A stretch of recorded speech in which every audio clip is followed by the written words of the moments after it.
I'm Robert from The Cure. And honestly, probably in 2016, 2017, I was preparing for the 40th anniversary of the band, and I thought a new album would be the way to do that. And life again kind of just like crashed down on me, and it never got done. And it's as things turned out, it was probably good that I didn't do it then, because the songs that we were going to record in 2017 are not the songs we ended up recording in 2019. So tell me about that. How come? What was it going to be then? Tell me about this moment that. Well, I felt that we should be kind of summing up, and so I thought, well, we've got the 40th anniversary of the band happens in 2018, and the 40th anniversary of the first album was 2019. So I was thinking, we'll do something which kind of like sums up what the band is and where we've got to, and it was all, it was a grand plan, and grand plans generally don't work very well in my experience. So it wasn't really being done for the right reasons. It was kind of a bit triumphal, I suppose, looking back, and the tone of it was a bit sort of like, it was wrong.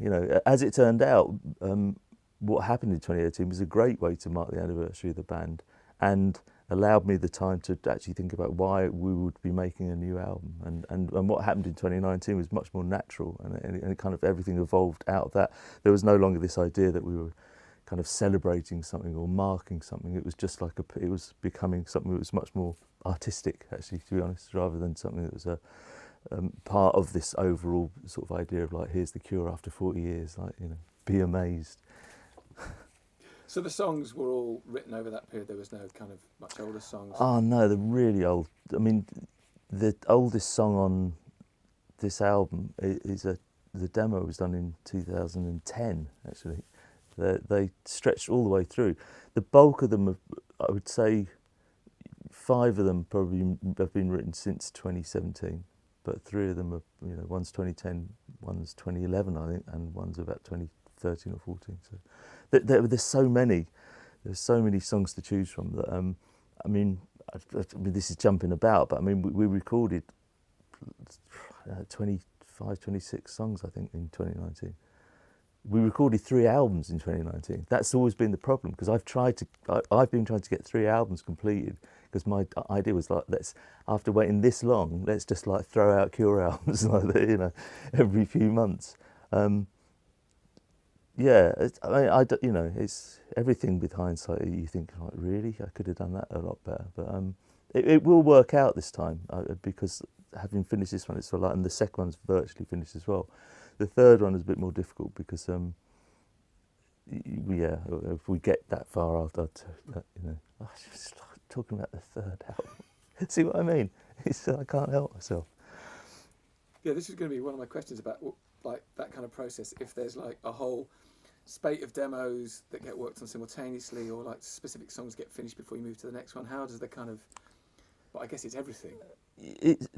Yeah, I mean, probably since the in the early part of the band, so like the first 15 years of the band, the writing was pretty much, it was all me. I mean, it was just, and everyone, I was more like I conducted everyone. I showed them what they should be playing, and everyone interpreted it, and then I'd say no or yes, less often yes, and Simon would often join in, and he'd give, there's always a great Simon song on the early albums, sometimes more than one, to be honest, but really I was just writing, and that's sort of what I did.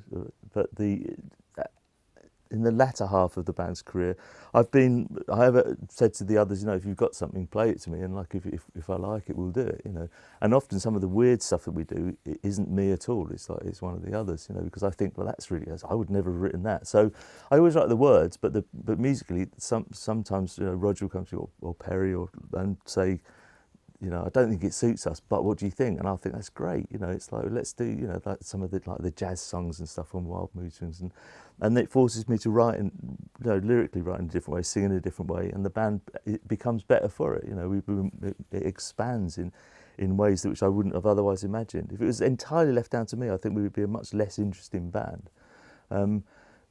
But when push comes to shove, I have to be able to write. I have to be able to sing it. You know, we're not an instrumental band, so that's really, you know, once it gets past that point and I've written something and I sing it, then, you know, so the process has opened up over the years. But with this particular album, there were songs that I'd written. They were all my demos, and I didn't, you know, and everyone kind of understood that. We got together in 2017, and I talked through what I wanted to do. At that point, everyone was giving me stuff, and we had this, like I was saying earlier, this plan of. But by 2019, I had focused in on a group of songs that I'd written over the previous 10 years, and I thought this is actually what I want to focus on. I want, you know, if we just get one album out of this, and then I'll engage with the others to do what, you know, what they want. So we ended up in 2019 recording all the songs we recorded were my songs, were my demos. So which is really unusual. It hasn't happened for a very long time. So it's a strength in one way because there is a sort of there's a cohesion to the songs which I think would otherwise not be there, which is really the thing that I most wanted about the album. I wanted it to feel like it was a thing. So some Cure albums have been thematically kind of, you know, they're kind of put together in a certain way. Albums like Disintegration or Pornography, these albums and Blood Flowers, they have an atmosphere that, you know, other Cure albums like the Kiss Me album or Wild Mood Swings are much more kind of like, you know, scattergun, and like they're I prefer the ones that are thematically, you know, that progress through and that have an atmosphere. I like us doing the other stuff, but I'm just engaged more with the stuff that's got more of an emotional core, I think. So I wanted this album to be one of those kind of albums, and it helped that I was writing all the music as well as the words because the cohesion was there anyway. So, but yeah, it's been a strange and protracted process because from recording 2019, it's like here we are 5 years later, and the first album comes out, you know. First new album's out. It's slightly bewildering, if I'm honest, as to